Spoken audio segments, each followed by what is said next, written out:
Welcome to Proven and Probable. I'm Maurice Jackson. Today we have the pleasure of speaking with one of the most prominent, respected names in uranium. Joining us for a conversation is Mr. John Dejoia, Director at Strathmore Plus Uranium, with a continued focus on uranium exploration, development, and production. Sir, thank you for joining us today. Well, it's nice to talk with you. Well, it's a pleasure to speak with you today. Before we delve into today's conversation, would you please introduce yourself to our audience? Well, I'll do a pretty short one that always turns out long, but my name is John Dejoia. I have been a geologist since 1971. I graduated from the University of Wyoming, which, by the way, is only about an hour and a half from a couple of our properties. I'm pretty proud of the University of Wyoming, obviously. It was my first job out of school was in the uranium mine. In 1971, I got a call from a roommate of mine and said the mine up there was looking for geologists. And did I want to work there? And I said, you bet. At that point in time, I had just gotten out of college, and I was working in a steel mill because there were no jobs. And that, of course, is another long story, but we won't get into that. So I showed up, I believe it was March 12th, in Shirley Basin, Wyoming, a brand new geologist for Utah International. Anybody that's familiar with the old mining and construction companies is probably aware that this was an old-time, large company who was one of the 6 partners on the Hoover Dam. So we had a long storied history, lots of mining people in the company. I got into the mine the very first day. They put me on night shift, and they pointed to an ore truck across the way there and said, you ever driven one of those? 23 years old. I hadn't driven any except a Mustang. But I got in the truck. They showed me how to run it, and I went to the pit. They said, this is your office for the night till daylight. We'll come get you and tell you it's time. If the meter reads over a certain number, you put a red flag in the ground. Be careful. That was my instructions. I didn't know much about what I was doing. I didn't even know what color this stuff was. Well, over the next 50 years, I learned a lot about uranium, but I was the mine geologist there. I then went over to Green Mountain to do a special project for the company after about 10 years in Shirley and nearly 20 million pounds of uranium mined, and worked on that. And then I took a job with Federal American Partners in the Gas Hills, and that was a partnership between Federal and American Nuclear, and we were partnered with Tennessee Valley Authority, and I'm sure most everybody realizes they were a pretty big name in the nuclear industry. Well, I worked out there for, till the mid-late 80s. Then as most people are aware, the uranium mining pretty much died out. Well, my wife said, what are you going to do now? I said, really don't know. But I got into nuclear remediation with a company. And then I was able to get back into the Gas Hills and Riverton area shortly thereafter.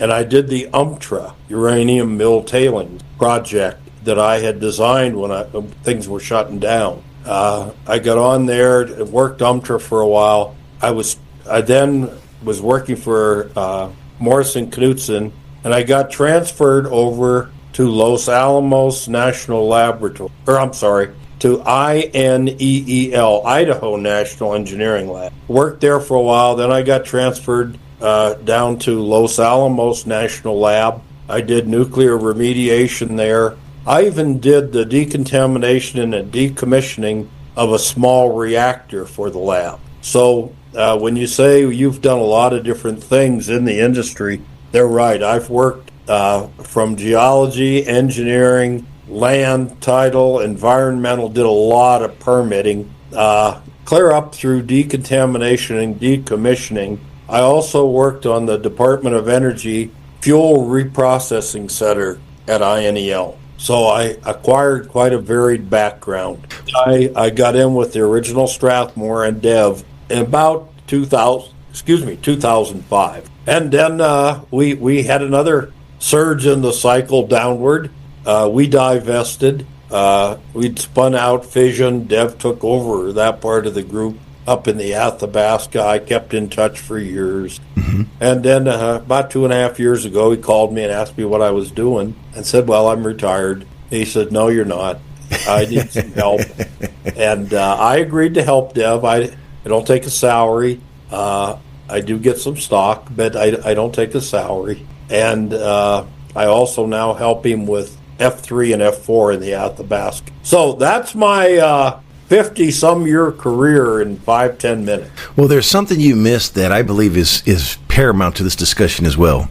Oh, what was that? You, sir, are directly responsible for almost 10% of all of the uranium ever produced in the United States. That, sir, is quite an accomplishment. Do you know how old that makes me feel? I never thought of it in that way. But, I was fortunate. I got out of school, got into the industry, was the mine geologist for one of the big producers, Utah International. And, of course, they changed ownership over the years. I wasn't with them after the second change. I was with Federal American, but I was very fortunate. I had 10 good years of production in one of the best ore bodies that was out there. I also was fortunate to be able to study and excavate. Now, I don't think anybody's done that. A previously solution mined area. This was the first commercial solution mining in the United States for uranium. Probably the world, from what I understand. But they had mined, an ISR mined uranium out here. We went in with an open pit and an underground. And I was fortunate enough to study it, and I hung my neck out. And I was too young to know better. I said, yeah, I think you can make money there. So they opened up a couple of pits that had been mined. I'd done a core job on them. But anyway, we made plenty of ore in them, made money on the pits. And we went through the Area 2 ore body. I was there from the start, almost to the very end. I worked in the Gas Hills and Green Mountain, produced ore in both of those zones. Well, you have a proven pedigree of success. I recall prior to our interview, you were sharing your optimism for the uranium sector as it is experiencing a renaissance similar to the last bull run in 2007. I know that past isn't prologue, but how would you compare 2007's run to today? Those were practice sessions. They tested people's mettle. They tested their knowledge, their understanding of the industry. During that period, we took the Roca Honda. Well, first let me back up. Strathmore was very lucky, very fortunate. Dev put together a partnership with Sumitomo for the Roca Honda property. It was a $50 million partnership. I was the manager of that partnership and senior vice president. And had all the New Mexico properties at that time also. But, we did our draft EIS. We were at the 75% level on a mill plan. The engineering, the planning, the environmental submittals. So a lot of us learned a lot of things we didn't know during that period.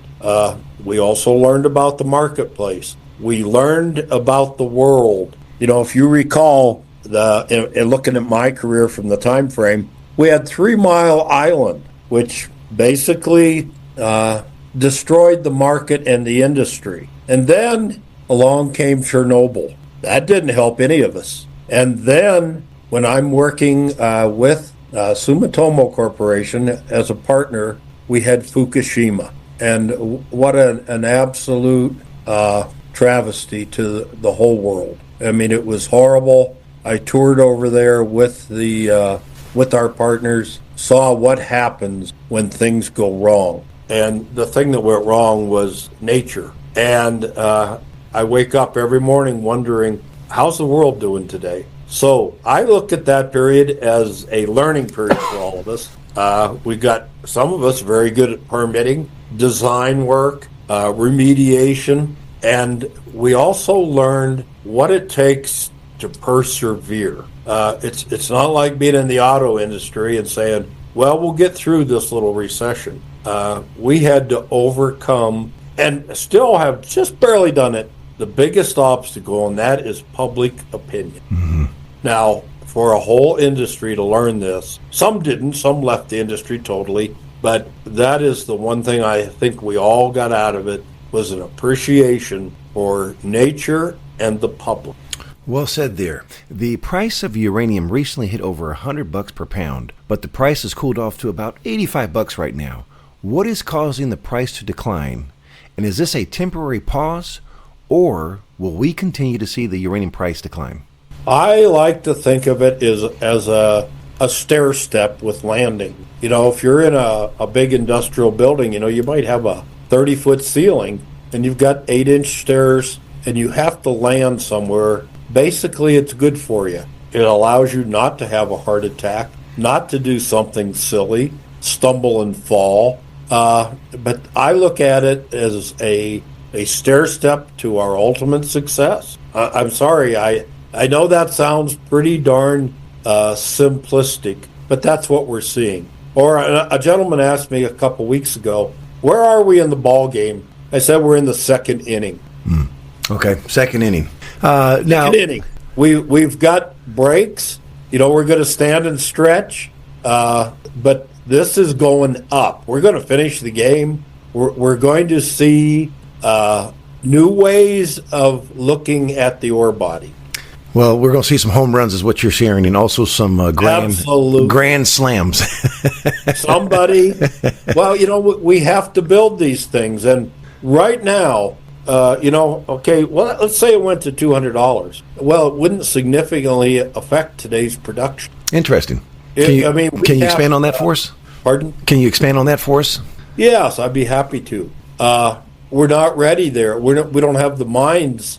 A lot of them aren't permitted, or even if they are permitted, they've been closed, so they have to reopen. And that takes some time and effort. Now, I think by 28, we're going to see a robust industry get going. But that's almost around the corner. And in the meantime, we'll see some of the ones that got mothballed for a while come back online. We may even see a new one that's further along in their permitting process. Now, from a 30,000-foot viewpoint, what are some of the fundamentals that have your attention in the uranium sector that we should be paying attention to? Well, this is pretty easy. I feel bad to do this to you. I always said grade is king. I have to modify that. Excuse me. Grade is king, but the ore body is king. I have now immersed myself more in ISR, and I like the greater thicknesses even more than I like the greater grade. The thickness is a big help. So I have to say the ore body. And the second is the jurisdiction where that material is located. Well, speaking of that, you know, the U.S. Department of Energy has been a big supporter of the nuclear industry. Many of us are familiar with the Athabasca Basin in Canada, and rightfully so. But many speculators, in my opinion, are overlooking the propositions in the United States. Could you share with us what are some of the top jurisdictions for uranium production in the U.S.?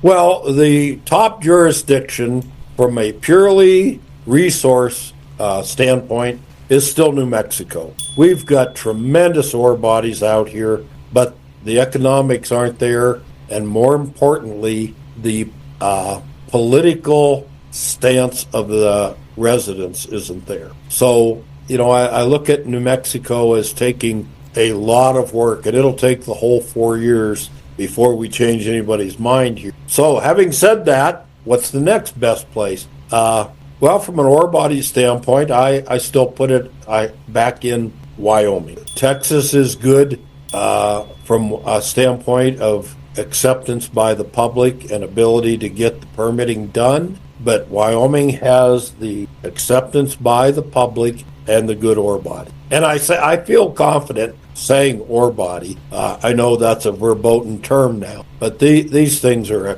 So the top three, sir, again, are New Mexico, but the jurisdiction for mining there isn't too friendly. And then we have Wyoming and Texas, which both have friendly mining jurisdictions. Is that correct? Yes, I have to put Wyoming at the top of anybody's list. It's doable. The public is there for you. The environmental conditions are such that you'll be able to mine them. And that is a big plus. It certainly is. And speaking of Wyoming, sir, you're a director at Strathmore Plus Uranium, which is located in Wyoming and has an award-winning board of directors and management team. For someone new to the investment proposition, please introduce us to Strathmore Plus Uranium. Well, this one's pretty easy. Dev Randhawa is our CEO. And I can't put this any simpler than saying I call him Mr. Uranium. I don't know of anybody that's done more for the industry as an individual. He knows where to be. He knows how to put it together. He knows how to advance a project. Yeah, He's learned a lot in 30 years that I've known him. That's a heck of a compliment to him. The rest of our board, very capable. Jeremy Wiebe, Jordan Potts, myself, obviously. These gentlemen both have lots of experience in the private sector and investment type activities, stock, good, solid people. Can't say enough good about. And then there's our Vice President of Exploration, Terrence Osier. And I'll kind of cover Terrence. He fits into how we got our properties. Well, speaking of your properties, Strathmore has 3 highly prospective projects. Can you provide us with a brief overview on each one? I don't know if I can give you a brief one, but I'll hit them on as briefly as I can. The floor is yours. All right. I don't want to run out of time on you. I talk too much. When Dev called me 2.5 years ago, he says, John, you need to get back to work. You're the only one out there that's done this. And I said, okay, but I don't want to be an employee. I don't want a salary. I don't want to have to put in for vacation or anything like that. He says, okay, then you need to find me a geologist. And I said, let me think about it. And then he followed that with, and property. And I thought, boy, you're making it a little difficult here. And I got to thinking, and Terrence worked for us at the original Strath and up in Wyoming. He was based out of Riverton, Wyoming. So I got hold of Terrence and said, would you be willing to do this? He said, yeah, I think that'd be fun. I said, great. And I said, we need to get some properties, and I've been thinking about Beaver Rim as the first one I'd want to get. And he kind of laughed, and he said, I have some of the old Strathmore properties in a LLC that I hold right now. And I said, oh, gosh, Terrence. Anyway, I told Dev. Dev called Terrence. They worked out the details. Terrence brought Beaver Rim in and became our vice president in charge of exploration. Beaver Rim is just south of the Gas Hills. Like I said, I was Federal American Partners chief geologist for several years and then became their director of technical services. We had a shaft right next to Beaver Rim, just down southwest of us. American Nuclear had an old shaft in an old mining area. We had the Muskrat, UPZ, Blackstone Group, and the Bus Russ just down at the bottom of Beaver Rim. When I worked in the Gas Hills, we were never allowed to spend money up on Beaver Rim to see what was up there. Nobody wanted to do it. We had almost 50 million pounds in the Gas Hills. There was no reason to go up there. Anyway, when we had Strathmore, we did some drilling.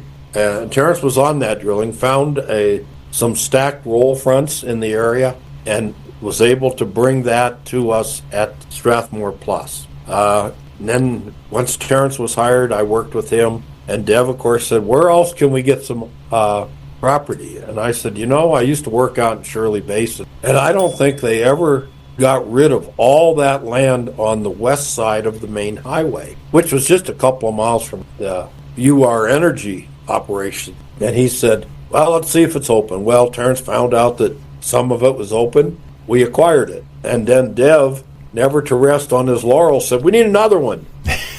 And I had to really pull my hair on this one. I said, geez, everything's taken. And we didn't want to buy properties. We wanted to add to the inventory in the world. And anyway, I got to thinking, and there was a property called Night Owl. It was owned by an old gentleman. He and his wife had it. And one day I was in the mine there at Shirley Basin, and my mentor came down, Mac Tilley, and said, John, there's a guy here that doesn't know how to get his rig to his property. I said, how can that be if it's his property? He says, John, just come down and meet him. So I did, and I understood he was pretty old. And anyway, I took him out through the ranch up there, got him to the property, And during the summer, he invited me up to have a steak cookout with him. And I went up there and learned a little bit, but not much. Well, it turns out after Terrence and I talked about it, he said, you know, John, it looks like that was dropped in the mid-'80s when things went down and never picked up. I said, great, let's get it. And then after Terrence did the investigation, he said, did you know it was an old producing property? I said, I had no clue. The guy that owned it never told me anything like that. He says, yeah, they produced like 100 tons of 2,400% U3O8. I said, wow, let's get it. We did. And there's ore on the surface there. We sampled it, went up to 3,800s on the surface.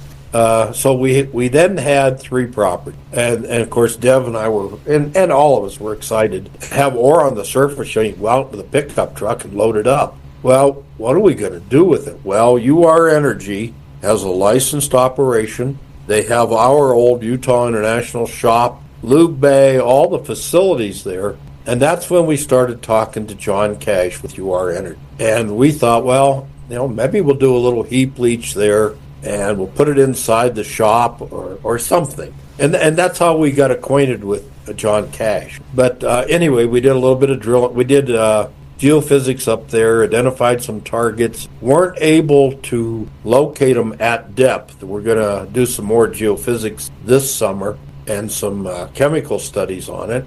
But in the meantime, we said, well, we got to look at agate. We went over to agate, and Terrence had enough budget for about 100 holes there. Well, lo and behold, we hit 93% of the holes had mineralization in. And not just low-grade prairie dirt. We had up to, oh gosh, what was it, 21 feet of 09 on this property. We had, it was right across from where I used to work. It's textbook roll fronts, textbook ISR material. The permeability looks to be there, the porosity. It's under the water table, and most of it is less than 130 feet. Oh, that means the wells field cost nothing. So now we had 100 holes drilled there. The start of an ore body. We didn't have time or ability because of the snow to get out to Beaver Rim. But this year we intend to start back on agate with up to 200 holes, probably do some coring, maybe put in a monitor well or two. Then we'll move to Beaver Rim, and it's a lot deeper up there. It's up to 1,200 feet deep. But the grades we're hoping are higher. Like I said, Terrence hit stack rolls when we were drilling it before. You know, so this work basically took place post-acquisition, and this is all within the last 24 months. That's quite an accomplishment. Oh, yeah. We've been busy. You know, there's no rest for the weary here. Now, you referenced that you have UR Energy close by, and they're a producer. They signed an LOI recently with Strathmore. Can you walk us through the significance of the letter of intent and why you think they chose Strathmore? Well, they didn't choose Strathmore. We pretty much chose them.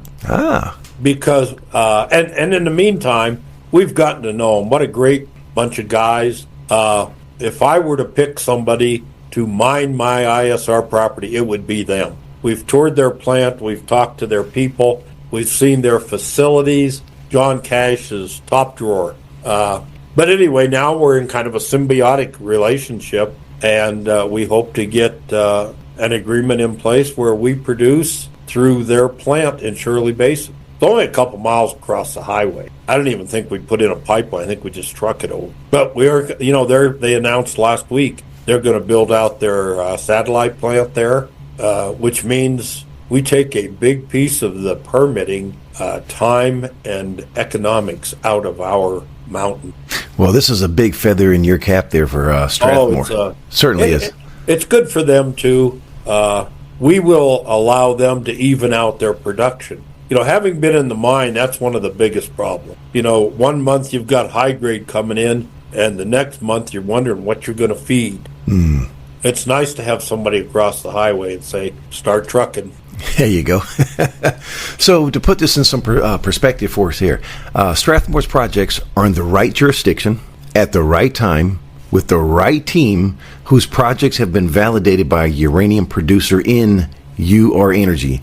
What can speculators look forward to over the next year? Well, I think they can look forward to our fairly aggressive drill program at Agate and at Beaver Rim. That would be the first thing I would say. Watch our results and then watch our planning. See where we're going. We're talking about starting baseline work for environmental work studies so that we can proceed to a design and an EIS on the mine site. Now, typically, what steps are needed to take the projects into production, and what is the time frame associated with these type of assets? Well, the things that are needed, and this one is so obvious, but you need an ore body. And I say ore body because it implies economic. So you need an ore body, which means you need mineralization. You need to develop that mineralization. You can't do it in 1 week of drilling. You need to get the drilling, analyze your results, plan your new drilling, do that new drilling, again, analyze the results, and until you get to a point where you think you can confidently produce a resource for the project. And at this point in time, you're talking economics, an ore body. So I won't get in trouble for saying that. So now you have an ore body. What are you going to do with this ore body? We can't just start digging like we used to. Well, you have to do the environmental baseline. And some of this work requires a year of background data. So in other words, at the end of this year, we drill the wells. It's another year before we have enough data to submit for a permit. So it's a process. You've got to do all the baseline. The biology, the cultural resources, the soils, the groundwater monitoring, traffic studies, the things that go into an EIS almost boggle the mind. But there's a large population. I don't want to say large, a significant population in Wyoming who have these capabilities. They've been developing over the years. There are permitted mines up there, ISR. So then you've got your baseline data. You need to produce an EIS, a draft EIS. Now that doesn't mean you get a chance to rewrite it. It's not a draft like a paper. This is the first go round. You put it in, you get comments from the public, you'll get your EIS, and in the meantime, you need to be working on your feasibility study. And there are some very good groups out there right now who have been doing this, and they've got a good handle on feasibility studies for ISR projects. But it's about a 5 to 7 year process. Now, obviously, convention mining is a little longer. ISR, like we're going to do, is probably a little bit shorter because part of the process and the permitting has been done, or will have been done by the folks across the road, and we can tag into their permit in some fashion. May I ask you, I want to go back to economics and success. When you're looking, most of our audience is used to silver and gold grades. Can you define success in terms of grade in pounds? Because we're used to, again, tonnage in grade, grams, I should say. So what are we looking at here when it comes to uranium? Can't do it. It's an impossibility. Each ore body and applying ore body is different. Our agate ore body is considerably different than John's, or not different, but differs in a lot of ways from John's. Our drilling is 100 to 120 feet deep. His drilling may be 400 feet deeper there. Other areas may be 1,000 feet deep. So you got to look at the depth, and that would be pretty easy if it was then just a function of grade. But when you go deeper, you have to use different materials for your wells, the screens, the pumps. It's not arithmetic. It's a tough process that requires a lot of experience. But you have to look at the grade. Our grade being 120 feet deep, geez, we can take some really low grade material if it has some thickness. Mm-hmm.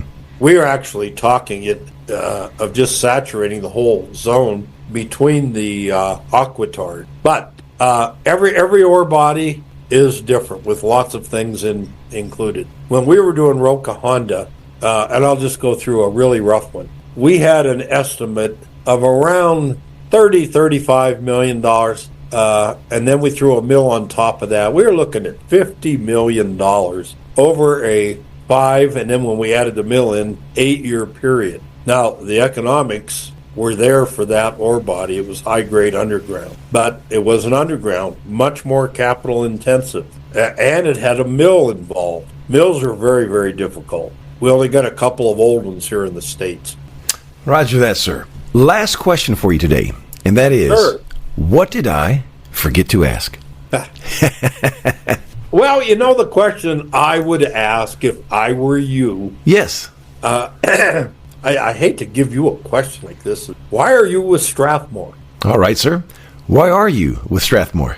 I am with Strathmore because I've known Dev since 2005, 2006. We had the best properties in the United States at that time. We had properties in Peru. We had lots of stuff in Canada. And I have seen what he's done. You know, we split out Fission, and Dev took the Fission group. We kept the Strathmore group in the United States, and they developed, they divested or did partnerships up there with big companies, and then they grew F3. You know, we had 4 different growths up. Dev took F3, and, you know, I didn't know if it was going to be any good or not. They found ore. We have a couple of really good geophysicists up there. You know, it's like looking for the so-called needle in the haystack. Yes. Well, they found the needle. Dev just formed F4, spun it out. Mm-hmm.